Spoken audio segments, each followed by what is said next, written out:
What do you make of all of this? I mean, do you have any hope of Cop27 actually achieving a great deal? Very little. You know, we sort of play this game every year, don't we? We go into a new climate COP hoping that it's going to give us something real, maybe asking for this and that, saying they ought to do better on reducing our greenhouse gas emissions and they ought to make bigger promises. But, well, as my young friend and colleague Greta Thunberg says, it's mostly just blah, blah, blah. And we can't go on like this. It's been going on like this for 26 years. So I was at Glasgow COP26 last year. I'm not going to be going to more COPs so far as I can see in the future. I think it's time for governments and leaders to get real. What would really be game-changing would be if instead of making more ridiculous promises that are not backed up by his actions, Rishi Sunak were to turn up in Egypt and to say, you know what, I'm sorry that we have failed, that we've failed to keep temperatures below the agreed safe international maximum, which is clearly now not going to happen. We're not going to keep temperatures below that maximum of 1.5 degrees of global overheat.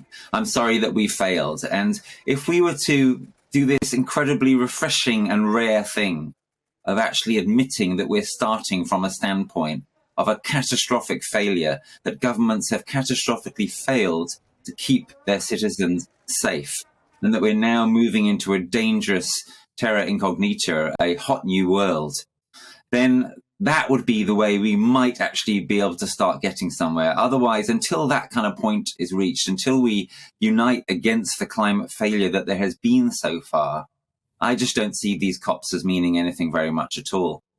Politicians aren't going to do that, though, are they? They never admit their own mistakes, which may be, as you've probably just laid out there, may be the reason that we don't move on very fast.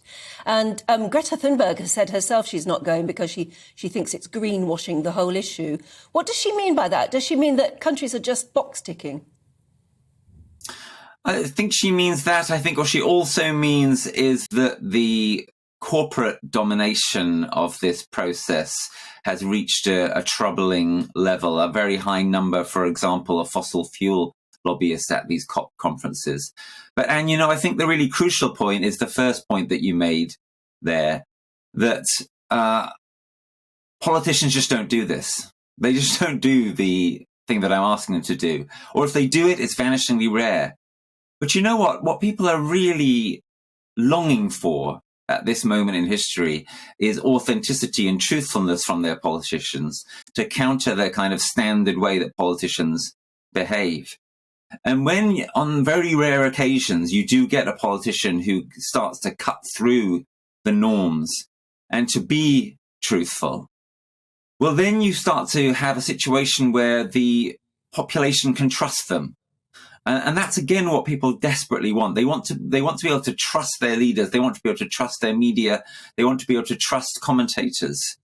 And they really deserve that trust, right? We all deserve to be able to trust what we hear on the box, what we hear from our leaders. We deserve to be able to listen to what scientists say and know that they are telling us the absolute straight dope about the situation. It's the same throughout. There is a huge premium on truth and trust. So I think if any politician were brave enough, and this might start with some on the green side of the spectrum, for example, naturally, if any politician were brave enough to actually call it and to actually say, this COP process is basically pointless. We need something else.